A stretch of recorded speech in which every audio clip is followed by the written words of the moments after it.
자, 리플 투자자 여러분들 반갑습니다. 최근에 엄청난 호재가 하나 생겼죠. 바로 SEC에서 프로쉐어즈 트러스트의 XRP 상장지수 펀드, 즉 ETF를 공식 승인하며 암호화폐 시장에 1대 8안을 가져왔습니다. 와, 이거는 정말 역대급 호재라고밖에 볼 수가 없는 건데, SEC의 이번 결정은 그동안 규제 불확실성에서 수없이 고통받아온 리플 투자자분들에게 단비 같은 소식이거든요. 실제로 ETF 승인 발표 후에 리플 가격은 12%나 넘게 급등을 했고, 거래량은 무려 35%나 증가를 했죠. 24시간 동안 21억 달러나 거래되었습니다.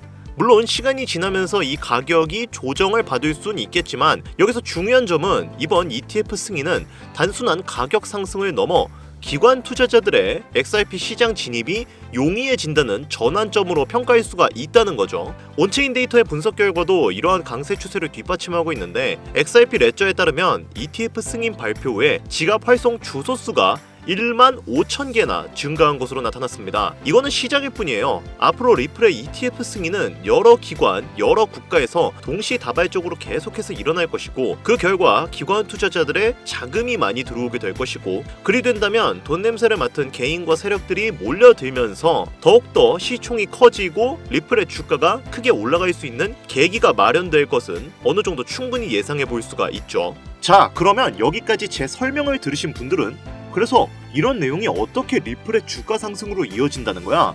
라고 궁금해하실 수도 있습니다. 단순히 시장의 호재거리로 인해, 그 기대감으로 인해 가격이 상승한다? 물론 그것도 있지만 리플의 구조적인 메커니즘을 이해하면 이는 가격 상승을 촉발시킬 수밖에 없습니다. 리플은 총 발행 개수가 1000억 개로 한정되어 있는 토큰입니다. 그리고 매월 10억 개의 토큰을 시장에 공급시키면서 그 단가를 맞추고 있죠. 자, 지금 이 영상 보시는 구독자, 시청자님들도 은행 거래를 아마 많이 사용하셨을 겁니다. 그러면 은행에서 은행으로 돈을 보낼 때 수수료가 발생을 하죠. 리플코인은 이런 수수료를 자사의 리플코인으로 대체할 수 있는 ODL 시스템을 적용하고 있습니다. 그리고 수수료 대신 사용할 리플코인은 소각되는 시스템을 가지고 있어요. 그러면 지금처럼 아마존 같은 초거대 기업들이 하루에 얼마나 많은 거래를 하는데, 이 모든 거래 수수료 대신 리플코인을 사용한다면, 그리고 그 리플코인만큼 리플이 소각이 된다면 당연히 수요와 공급의 원칙에 따라 개수가 줄어든 리플의 단가가 올라갈 수밖에 없고, 그렇게 된다면 이는 리플의 주가 상승으로 이어질 수밖에 없죠.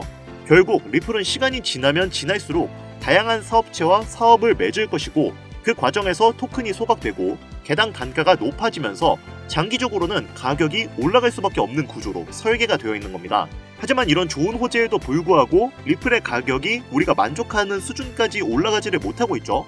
이유가 여러 가지 있습니다만, 아무래도 트럼프의 관세 정책 여파가 아직 암호화폐 시장을 완벽하게 회복시키지 못했다는 것이 제일 큰 이유가 됩니다. 물론 최근에 트럼프 대통령이 관세 유예를 진행하겠다고 말을 했죠. 그러나 이 관세라는 것은 사실상 미 정부가 마음대로 변화시킬 수 있기 때문에 많은 기관 투자자들과 개인 투자자들이 섣불리 자금을 넣을 수가 없는 상태인데요. 이렇게 미국의 관세라는 부분은 전반적인 시장 전체 저력을 하방 압박으로 갖고 오는 요인들을 만들었습니다. 지금 리플코인만 보더라도 고점 라인이었던 5,000원 부근에서 하방 압박을 받고 내려왔던 이유가 리플코인의 상승 모멘텀이 없어진 게 아니라, 이 하락했던 그 부분은 바로 미국의 관세 부분들 때문에 시장의 변동성을 가져오는 요인을 제공했다는 거. 이게 굉장히 중요할 수밖에 없어요. 근데 이 관세라는 게 도대체 뭐길래 이렇게 사람들이 공포감에 떨고 종목의 가격이 하락하고 그러느냐, 이런 의문점을 가지시는 분들이 있을 수도 있는데, 제가 간단하게 설명을 드리자면, 우선 관세를 올린다면 물가가 올라갑니다.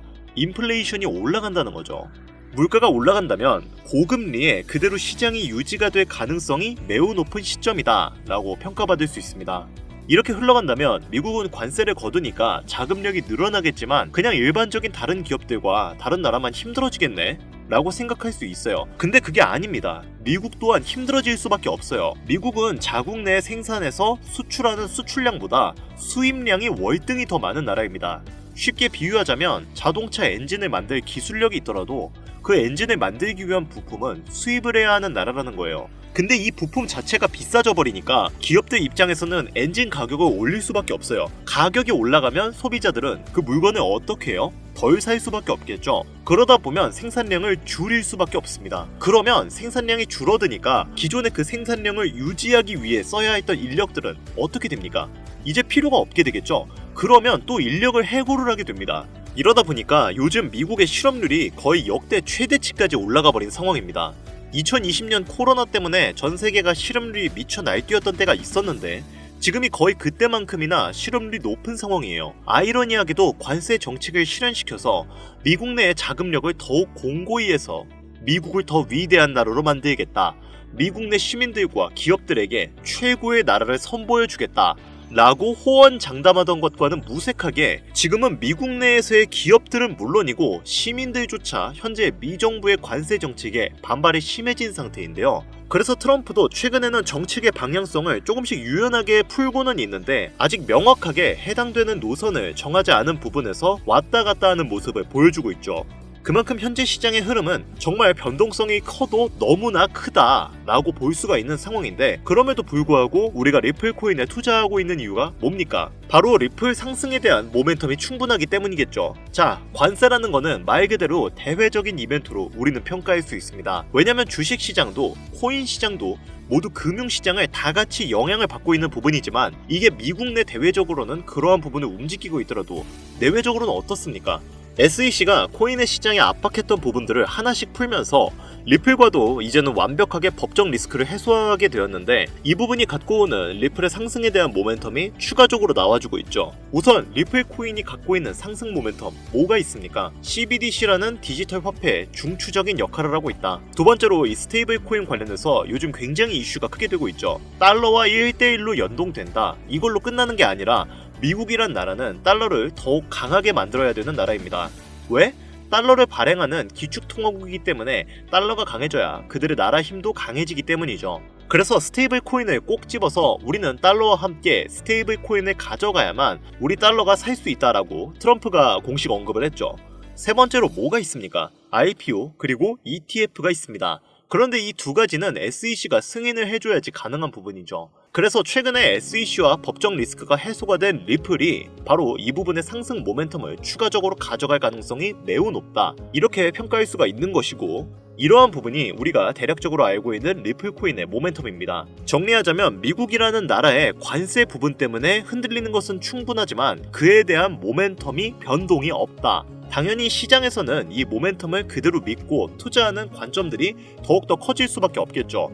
일반적으로 우리가 투자하는 것은 금융시장입니다. 정치, 경제, 사회 이 모든 부분이 다 포함되어 있기 때문에 대외적인 이벤트에도 큰 영향을 받고 있지만 그에 대한 모멘텀이 변동이 없다면 리플의 성장 가능성은 무한할 것이고 그로 인한 리플의 가격 상승 역시 매우 높을 것으로 전망이 된다는 거죠. 그렇다면 우리에게 가장 중요한 건 무엇이냐? 앞서서 제가 말씀드린 대로 2분기 넘어서 리플의 현물 ETF와 스위프트와의 통합 그리고 RWA 등 리플의 성장을 도와줄 호재거리만 가득 남아있는 지금 그나마 리플의 가격이 낮게 책정되어 있는 현재 시점에 리플을 더욱더 담아둬야 된다는 거죠.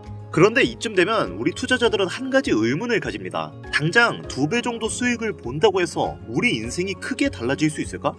대한민국 평균 투자금액 지표를 보면 1천만 원을 넘게 투자하는 경우가 많지가 않습니다. 당연하게도 그 이유는 수익을 보기 위해 감당하는 리스크가 너무 강하기 때문이죠.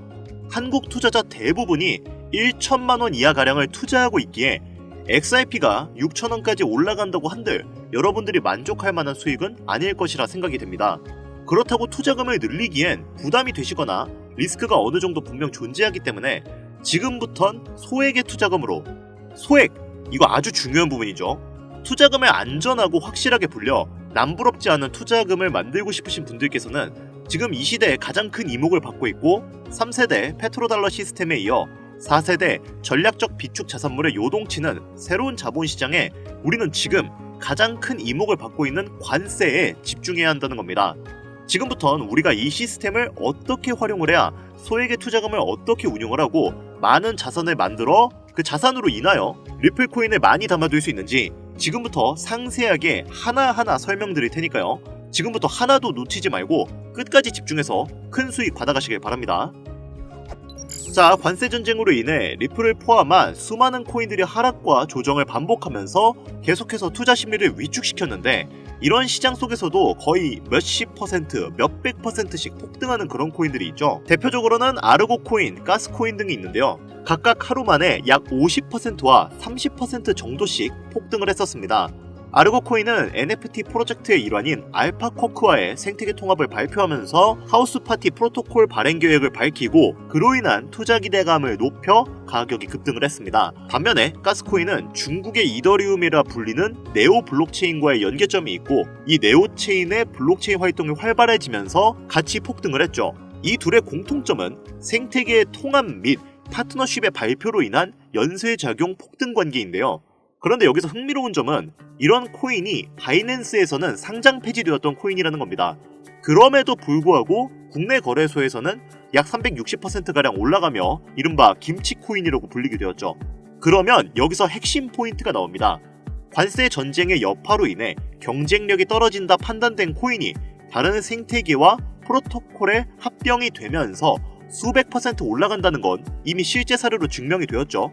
그렇다면 여기서 아발란체, 폴카닷, 이더리움 같은 대중적인 블록체인 플랫폼에 통합될 수 있는 코인이 있다면, 그리고 그런 코인이 현재는 아르고, 가스코인처럼 상장 폐지가 의논될 정도로 저평가되어 있지만 이후 이더리움, 아발란체 같은 플랫폼에 통합이 된다면, 예를 들면 이 코인처럼 블록체인 플랫폼에 호환이 잘 되고 리소스 관리가 유연한 코인이 통합이 된다면 이 코인 가격이 수백 퍼센트를 넘어선 수천 퍼센트의 급등도 전혀 불가능한 이야기가 아니라는 거죠. 자, 이 코인의 차트를 보면 글로벌 거래소에 상장된 이후 현재 구간의 조정을 받고 있지만 이후 블록체인 플랫폼에 통합될 가능성이 커서 그런지 반등 시그널이 잘 잡히는 아주 좋은 모습을 보여주고 있습니다. 이 종목이 제가 오늘 여러분들께 꼭 말씀드리고 싶은 블록체인 통합의 성격을 띠면서 관세 여파를 피해 수천 퍼센트를 올려줄 가능성이 높은 현재 보고 계신 모든 분들께 다 공유드릴 선물 같은 종목이 되겠습니다. 지금 차트 화면은 켜놨는데 뭐 종목명이나 이런 것들이 제가 가려놓아서 잘 안 보이실 겁니다. 제가 이렇게 아주 크게 상승 확률이 높다 예측되는 종목들은 이 공개 영상에서는 대놓고 공유드리지 않습니다. 왜냐? 요즘 장세가 다시 반등할 기미를 보이면서 투자자들이 복귀하다 보니까 제 영상을 그대로 복사해서 유료방으로 끌어들이는 업체도 많고요. 워낙 사기꾼들이 이렇게 판을 쳐서 100% 이런 오픈 채팅, 사칭 사기꾼들이 저를 사칭해서 종목을 알려드린다며 여러분들 상대로 돈 요구한다는 제보만 제가 수십 건을 들었거든요. 그래서 저는 참여하시는 분들 유료방이나 광고업자 관련 아니라는 것만 확인되면 항상 제가 개인적으로 참 높게 평가한다고 생각하는 종목들을 모든 분들께 조건 없이 공유드리고 있습니다. 자, 화면에 보이는 이 종목, 나도 이거 코인명, 거래소 뭔지 알고 싶다, 지금 바로 공유받고 싶다 하시는 분들 간단한 신청만 하시면 바로 받아보실 수 있습니다. 그동안 신청해보신 분들은 아시죠? 지금 잡아야 할 관세 여파를 피해 수백 퍼센트, 수천 퍼센트씩 급등할 것으로 기대되는 그 코인 종목, 신청 방법 지금부터 알려드리겠습니다. 잘 따라오세요. 화면에 번호가 하나 보이실 거예요. 이 번호는 제 개인 번호인데 저한테 문자를 하나 보내주시면 제가 유료방 업자인지 광고 업자인지 그 여부를 확인할 수 있기 때문에 저한테 문자를 하나 보내주시면 제가 검수 후에 종목을 공유해드리도록 하겠습니다. 번호는 010-8320-2240입니다. 이 번호로 다른 글자 쓰지 마시고 관세라고 적어서 보내주시면 이 관세 전쟁으로 인해 힘든 장 속에서도 여러분들에게 수익으로 보답해줄 수 있는 가능성이 높은 이 종목 공유해드리도록 하겠습니다. 화면이 작아서 안 보이실 수 있으니까 다시 한번 불러드릴게요. 010-8320-2240 위 번호로 관세라고 적어서 보내주시면 제가 찾아온 이 종목 한 분도 빠짐없이 구독자, 시청자님들에게 공유해드릴 테니까요. 꼭 문자 보내주시면 감사하겠습니다. 끝으로 지금 현재 시장은 지속되는 경기 침체와 인플레이션으로 인해 모두가 힘든 상황이지만 오늘 제가 알려드린 이 종목이 여러분들에게 경제적인 자유를 얻을 수 있게끔 도움이 되셨기를 바랍니다. 이 영상이 마음에 드셨다면 구독, 좋아요, 댓글 부탁드리겠습니다. 오늘 영상은 여기까지입니다. 감사합니다.